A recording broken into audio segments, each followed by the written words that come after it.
Welcome to this explainer. It's actually kind of crazy to think about the sheer scale of the modern tournament we know today. I mean, billions of people, literally billions, tune in from every corner of the globe. Entire countries basically bring everyday life to a standstill to celebrate it like this massive month-long festival. And for the players, it's the absolute pinnacle, the thing they dream about their entire lives. But before the massive stadiums and the global broadcasts, this whole thing had surprisingly humble beginnings. So how did the FIFA World Cup actually start? It's a beautifully simple question, isn't it? But the answer is this really fascinating story of ambition, international cooperation, and honestly, just a shared love for the game. Over the next few minutes, let's unpack exactly how one small idea morphed into the largest sporting spectacle on the planet. Okay, let's dive into part one, the missing global championship. Picture the early 1900s. Football is already a massive global phenomenon. It's spreading like wildfire across towns and cities all over the world. People are playing it, they're watching it. But despite all that passion, there was a glaring problem. There was absolutely no tournament to decide which country was truly the best.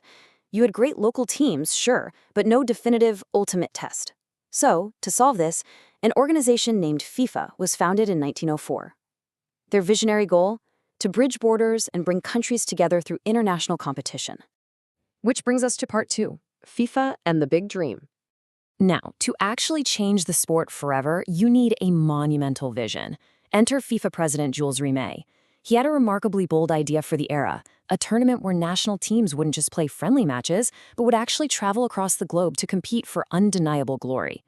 And remember, international travel back then wasn't just hopping on a quick commercial flight. It was incredibly difficult. We're talking weeks on a boat.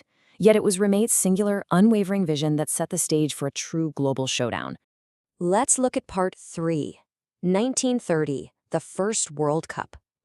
So, the crucial point here is that after years of meticulous planning and figuring out those complex logistics, the dream actually became a reality.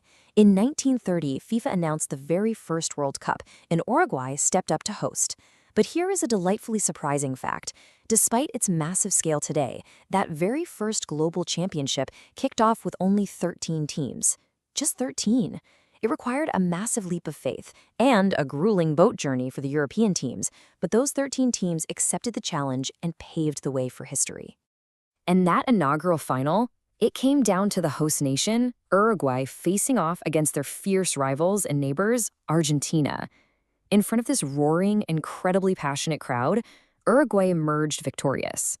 They pulled off a thrilling 4-2 win, officially cementing their legacy in the history books as the first ever FIFA World Cup champions. Moving right along to part four, growing into a global phenomenon. Let's see how this all builds up. That first tournament in 1930 was an undeniable success. It set a massive foundation. But just as the competition was gaining some serious international momentum, the outbreak of World War II forced a temporary, somber pause. The world obviously had much darker, pressing matters to attend to, so the beautiful games simply had to wait. But look at what happened next. When it finally returned post-World War II, it came back stronger and way more resilient than ever before. Exponential growth kicked in. More and more countries eagerly joined in. State-of-the-art, massive stadiums were built all over to hold these swelling crowds, and countless football legends were born on that pitch. All of this rapid expansion transformed the competition into exactly what it is today, the absolute biggest tournament on Earth. From 13 teams to billions of viewers, one dream to find the best football nation in the world.